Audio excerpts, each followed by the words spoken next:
Well, in talking about brain and all that stuff, reminds me, it was mid-80s, I was investigating neural networks. And I had this idea to use it for adaptive control of very nonlinear systems, and it never worked.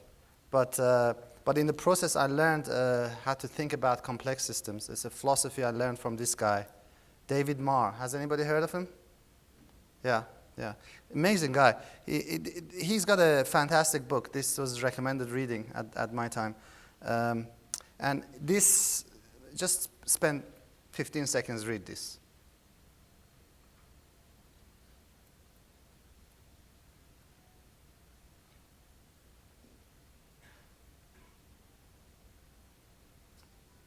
Amazing, huh? This is 1979. He's saying to get things right, you got to look at a complex system from many different levels, and then you got to link all those levels into a cohesive whole. Most people, if you Google this guy's name, you see thousands of hits. Most people are talking about his tri-level hypothesis, the computational algorithmic implementation level. What is lost in most of the discussion to this day, instead of debating on which level is more important and whether it has to be other levels, whatever, what is lost is this linking into a cohesive whole. Okay? Now, this is 20th century from a brilliant neuroscientist. If you bring this to today, 21st century, and if he was here, he might be okay if he renamed his computational level. He meant really the computational level is a decomposition of the system into tasks it's supposed to perform. Well, if you could make this into specification or executable specification, then maybe from certain perspective his cohesive whole is model-based design. So, but whilst the cognitive scientists are still arguing to this day who's right, who's wrong, the neuroscientists say ignorance of mathematics, necessary mathematics, is inexcusable. And then the psychologist says, you're thinking too low level. Applying mathematics to something as complex as the human brain, you're never going to get anywhere. We, in the automotive industry, I think we've cracked this. I think what we've done is we've created a continuum between specification, algorithm, and implementation. Hasn't been easy, and we have much to go in getting it perfect. But the idea is through this continuum, we iterate on understanding, developing, delivering, and supporting complex systems. And so I helped design this new logo, where red color, which you see in a lot of MathWorks tools these days, when you have an issue, it kind of red makes. So the red color is your friend, really, at the top of the V, and the green color is your friend towards the right. So what the idea is, this iterative process is to get your issues out, get the defects out as fast as possible up the V diagram, and that's why the red is important, and then get into a fix as you go, and then maintain it into the check mark to the right. Well, what was the history of this? As Wenzi said, I was thinking, when did we actually start adopting model-based design for production use in automotive industry? And just looking back, I have a good idea that it was somewhere between 97 and June 98, to be precise. So about a year. And I think the range is Stateflow 1.0, if I be so humble, and the first automotive advisory board. That was actually arranged by a few OEMs who wanted to get the notion of executable specification into production. Now, what was missing before Stateflow was Simulink was great for what in those days they used to call P-specs, process specification. Some of you old-timers may remember Hately pre-Bahai methodology. It was very popular in North America. And the idea was that you define your algorithms as processes, input-output processes, causal, And then what you want CSPED, the controller part, to schedule those processes. And that was what was missing in Simulink. So we thought of Stateflow. We had a huge debate within MathWorks. I remember, because I wrote most of it. We had a huge debate. Should the decision logic, should Stateflow be on top of Simulink, or should Simulink be on top of Stateflow? Okay? And it's probably something you're still wondering. And whether it is wrong or right, this is what we did. We made Stateflow inside Simulink, but let me explain what was our logic. You don't need to agree with it. The idea then was that, look, let's not copy everybody else. Okay, we had all these other tools where basically they were thinking very top-down design, but it was very software-centric. They were looking at it from the systems in terms of in terms of the architecture, and what we said is that no, the most important thing in Simulink is the play button. Actually, that is the most important thing. Yes, you can draw fancy diagrams and they look good, but other people have other fancy diagrams and they look okay as well. So let's celebrate the play button. And to do that, you need to always think about how to close the loop in a system. So when you deal with continuous domain, trying to model your physics and all that stuff, so we decided to put Stateflow inside Simulink, not outside. And I think that was a good decision. What we did is basically created that cohesive whole, or at least the beginning of that cohesive whole that Marr was talking about. And it was about 2001 when I can definitely say, it was no later than 2001 when the adoption of MBD in production use really started in earnest, because again, the automotive community pushed MathWorks really to come up and work on a style guideline, a recommended modeling guideline for design of controllers. So that's my story. Well, where are we today? There are all these assessments going on, maturity, MBD maturity assessments, and we've done many of these actually across the world. And looking at it globally, this is the picture that is emerging right now where we are, where an average automotive organization is somewhere between an ad hoc use of model-based design and an optimized use, whatever optimized means to you. It could be, systematic use in production, for instance. So most organizations are now managing model-based design well, but the opportunities that have been emerging from this assessment is on the right-hand side, and I'm not going to speak to many of them. I've picked two of them, which I feel very passionately about, and it's to do really with continuous verification and validation. And both of them have a mathematical underpinning that attracts me as well. One is in the system-level simulation, and the other one is adoption of verification validation methodologies in a more continuous fashion. Both of them actually tie together. When you think about physical modeling, it's really a form of verification validation. Now, the next slide could be. I need to talk about the next slide in a different. I'm responsible, as Wendy said. I'm responsible. One of my primary responsibilities in the area of verification technologies and modeling languages. And so over the years, I get tens of engineers coming to me at MathWorks. When we hire young engineers, they come to me, and sometimes they have this confused face on them. They say, Meron, what is verification validation to you?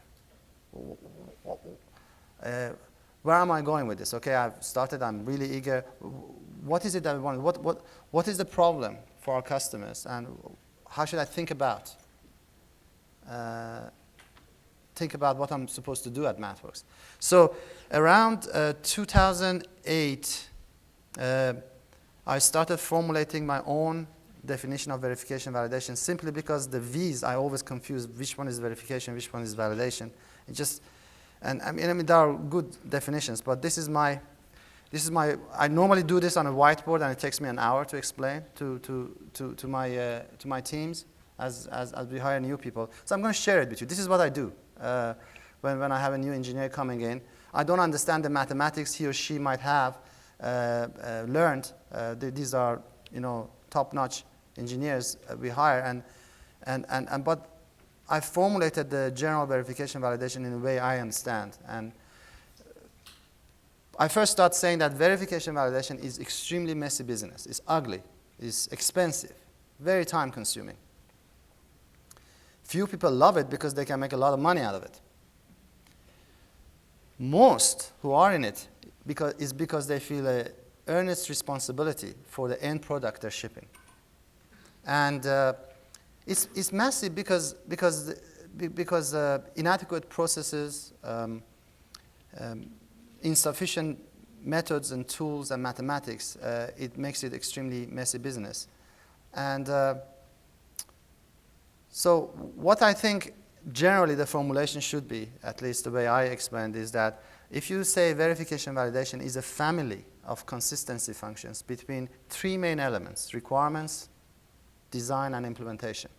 If you accept that, then continuous verification is making sure that consistency is held, is valid throughout your development cycle. That's the idealized world. In real world, because of inadequacy of mathematics, because of there is no perfect methodology, there's no perfect workflow or tool that can do it all, it becomes a discretized consistency function. So you operate these consistency functions in discrete time, okay?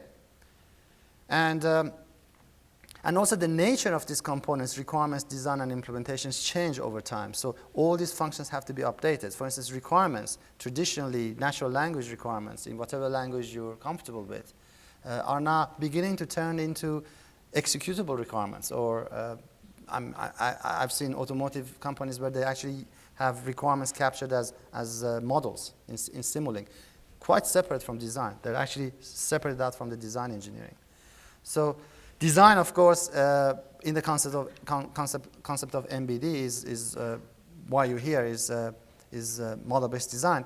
Implementation, though, is changing. It's no longer just C code for embedded systems. We see a mega trend towards heterogeneous implementation, where software is the primary objective, C code is the primary objective, but you remove the bottlenecks in your design using FPGAs, for instance, and I've seen that in some of the automotive applications emerging. So implementation is heterogeneous as well. And then I tell that engineer, what is the goal of MathWorks? The goal of MathWorks is to develop, because there is no single function, there is no single method or tool, to develop a family of these tools in order to minimize the cost of verification and validation. At the same time, to get a buy-in and to get to this cohesive whole that David Marr was talking about, is to make it so efficient so that delta T approaches zero. Now that's the objective. We're not there yet completely, but we're not at the beginning of it either. We have many of these tools available, and let's just look at how this works out. If you look at the type of checks you do for requirements at the top of the V, it's more about human capital. You got to look at these documents and you got to eyeball them whether they're reasonably consistent or not, and have all these meetings. Then as you go down and you have more formality in terms of model-based design, you can check designs against requirements and evolve them together in an iterative fashion. And as you go down, requirements becomes smaller in emphasis, not because it's not important, but hopefully the rate of its change is decreased. So that's what I mean by small r here. So there, we're not talking about let's refine the designs enough so that we can start implementing by automatic code generation, hand code, whatever. And what automatic code generation has done is to reduce delta T here, reduce the cost of verification validation here. That's what we're about, right? On the right-hand side, requirements hopefully would be not changing so often. Design may be solidified. Implementation is paramount. And as you go up, you get a situation where, for instance, you might be more in the calibration. Here we need to do system-level verification and validation. That's an area of improvement for us, I think. And then towards the top, what you have is basically implementation is no longer, not be changing, and we just basically need to certify our product out there. And that's my, that's my lecture on VMV to our new recruits. Oversimplified, I know, but that's what it is. Now, let's pick two topics in terms of what we just discussed. In the area of traditional advanced verification validation, I tell my engineers, this is what we're about. What we do, what are we supposed to do in order to develop those consistency functions? We need to inhale domain-specific intellectual property from your models, inhale it into some form of cohesive whole, and start checking it against the requirements. To do this, we need to employ the best that is available in the mathematics, bring them together for the purpose of a variety of set of automatic test generation, requirements proving, design error detection, etc. Now, for each of these, you combine different types of mathematics. And for instance, Polyspace engine is an abstract interpretation engine, and we use it both at the right-hand side of the V diagram and the left-hand side for both model, checking the model against the requirements, as well as proving absence of errors in implementation. This engine, concurrent engine, is a fancy word, but basically it's a combination of symbolic execution and randomized technique to deal with nonlinearities that you have in models so that we can do better automatic test generation. And this is one of my favorites, design error detection. The earliest time you can detect that you can detect issues in design is before you do the play button, before you press the play button. And we've repurposed some of these mathematics so you can figure out design errors, such as divided by 0 or range errors or reachability before even you do press the play button in Simulink. And then, for instance, another example is at the end where here the requirements actually is solidified. You're checking against the MISRA standard, and we employ techniques to make sure that the code coming out of our tools or your hand code or a mixture of both meets those standards. So that is what I tell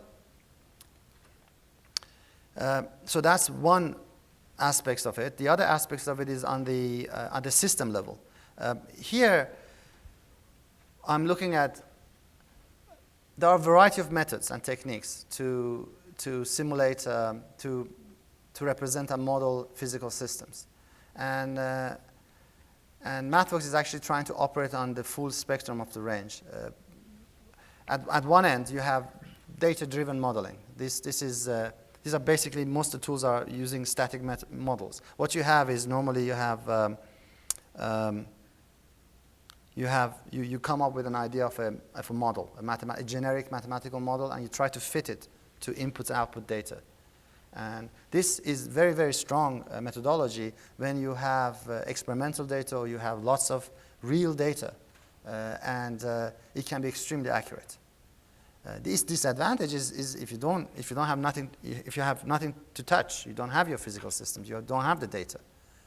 At the other end of the scale, you have first principle modeling. Here you have some concept, and it's just and you have some knowledge of the physics and the structure, and then you start writing your concepts in some form of equations, and then you try to realize those equations into a model, and that's what first principle modeling is. Okay? And there are tools, and as I said, MathWorks, there are advantages, disadvantages to each of these techniques. There is not one size fits all. This is a verification validation area as well, to me. But the opportunities is to come up with stuff in the middle. That's where we should be going. And Here's the thing. If you start at the left-hand side with the equation-based system, it's not an idealized situation because you oversimplify. It's just the equations you understand, and the physical model needs to be refined substantially before you can have a realistic representation that meets the fidelity of the data you have from the field. So this becomes an iterative process. It becomes a journey. And what at the component level, we have techniques. We have parameter optimization techniques and things like that to optimize and against parameters, for instance. But what we have invested heavily is the notion of meeting the two ends, data-driven and first principle modeling. And this is the area what we call at MathWorks physical modeling. It's what it's about is about capturing the equation at the component level to the fidelity that is correct for that component level. Those are easy to get your head around. But then, then at the Simulink level, when you want to put relationship, a causal relationship between these physical components, put them together, you shouldn't be thinking about the equation. The equations will be derived automatically for you behind the scenes, and that's what physical modeling is about. Attempts to do this have been done throughout the years, and they were the success has been limited. Was very, very limited. Very, very much like Stateflow, basically. You can't do it outside that cohesive whole, which is Simulink. You just can't do it. So that's why we put a lot of effort, blood and sweat, to get into a situation where we can do this. The idea of physical modeling and multiphysics at MathWorks really started very early on. 98, we started adding power system modeling into MBD. Then we added rigid body modeling for mechanical systems, and then for 1D mechanical, we added sim driveline, particularly useful for automotive. And then it was getting hard. Each of these were different physical domains, and we had to do a lot of work and repeat a lot of work. We started thinking that now what we need is a platform for modeling physical systems. We created a network engine that Sim Hydraulics was the first product on top of. Later on, that network engine, we invented our own MATLAB language, a MATLAB-based language that we used to implement Sim Hydraulics at the beginning. And then as it evolved, it became what you know as Simscape. So we published it. When was this? About 2007, 8, something like that.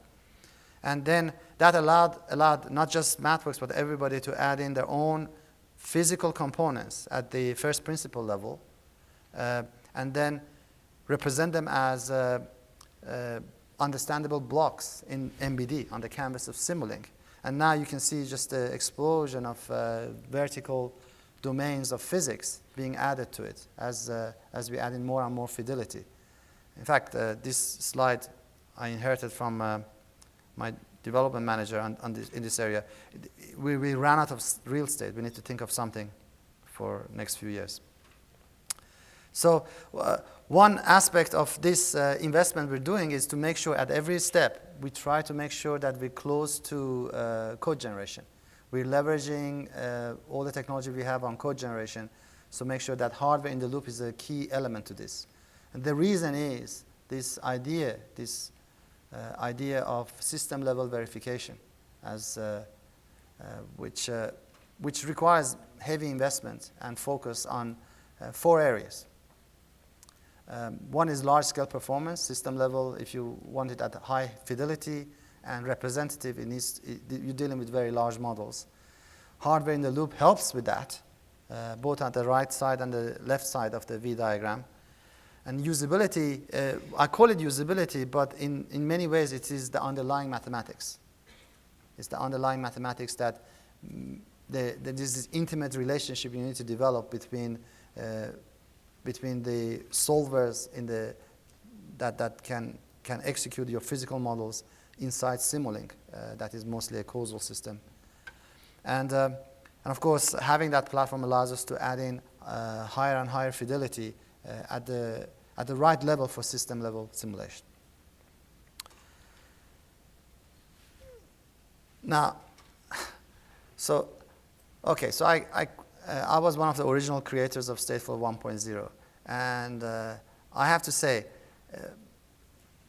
just as it was kind of profound in terms of taking Simulink into a multi-domain environment for designing control systems, I think Simscape is even more revolutionary, and that's where our opportunity is to get this thing right, because it allows us to do system-level modeling for including multi-physics, and that to me is the next level of verification validation.